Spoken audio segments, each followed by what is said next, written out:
Witness the breathtaking Northwest Territories, where winter transforms the land into a frozen wonderland. Here, ice roads serve as vital lifelines, connecting remote communities and enabling the movement of goods and people.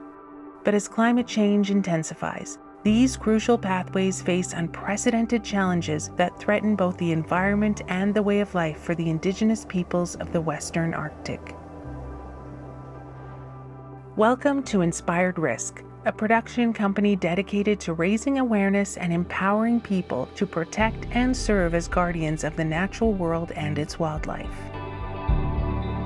Ice roads are a remarkable feat of nature and engineering. Formed by freezing over lakes and rivers, they provide essential access during the harsh Arctic winter. For many communities, they are the only reliable means of transportation for supplies, medical care, and social connection. Some of our communities in the north are connected by ice road, which is super awesome. It's a really, really fun way to get around. But it's also just living within our environment. We don't need that much shipped in and out of our communities, really. If you have an ice road, you should be able to get it all on the 5 months you have an ice road. And then you're not building these giant roads for 400 people. I love the ice roads. I think it's an incredible experience. You have people that have never seen snow or ice before, and they start driving on that road, and it's funny. To us, it's funny because they're so nervous about it. We'll get out on the ice road to check it out, get some photos, and people will get out of the ice, like out of the bus, and be like light on their feet, like they're gonna fall through. There's a bus on the ice. We were gonna go through, I think the 15,000-pound bus might go through. But again, it's perspective. They don't know. If you're anywhere else in the world and there's ice, it's like nobody drives, right? If the highway's icy, they shut it down. And our highway they shut it down when it's not icy because it's water.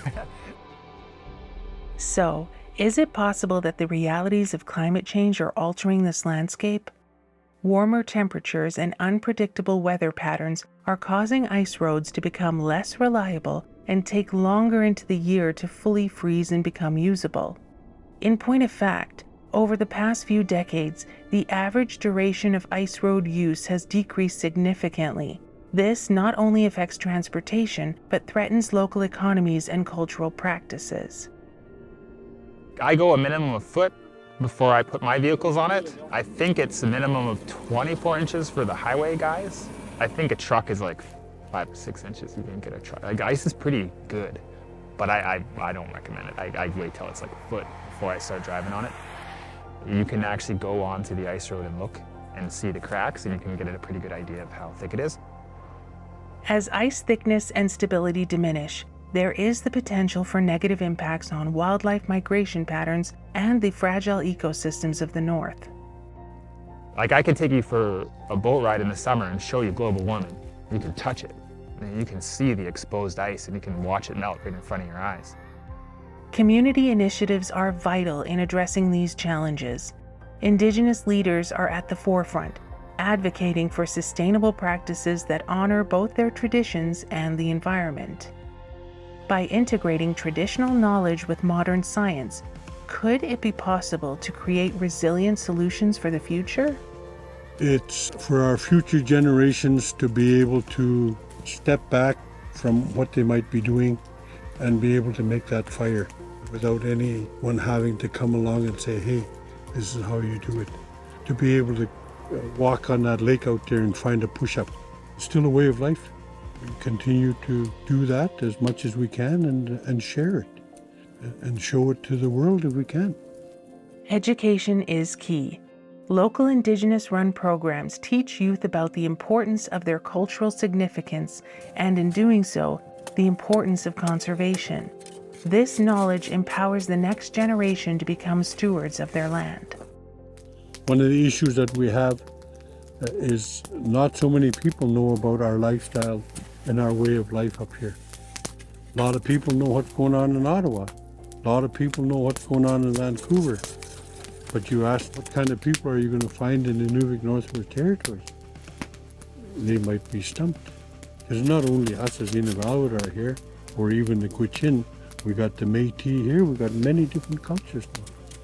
It's great. Good to have everybody join together, because we're all one anyways. You know, if you look at the big picture, No matter what everybody else does, we're all one. Ice roads are not just a means of transportation. They are a testament to the delicate balance between nature and humanity. As climate change increasingly affects the Arctic, it's more crucial than ever to support organizations committed to preserving this fragile environment and the cultures of Indigenous peoples. Share this video to raise awareness and inspire others to take action in protecting our planet's future. If you're willing and able, here are just some actions you can take for conservation, climate change, and animal welfare. I remember my first big video gig was with the Ice Road Truckers. And that was, it's a dramatized series of dun dun dun, it's so dangerous, and na na na na na. And everybody's like, ooh, the ice road. And then my 80-year-old grandmother is just like, her like little tiny, truck, 2-wheel drive and bald tires and her little puppy. And she's just like, all the way to Tuck to go visiting and stuff. Like, it's not, the rest of the world looks at it like, whoa, and then for us, it's just a road, right? It's just how we get around, so.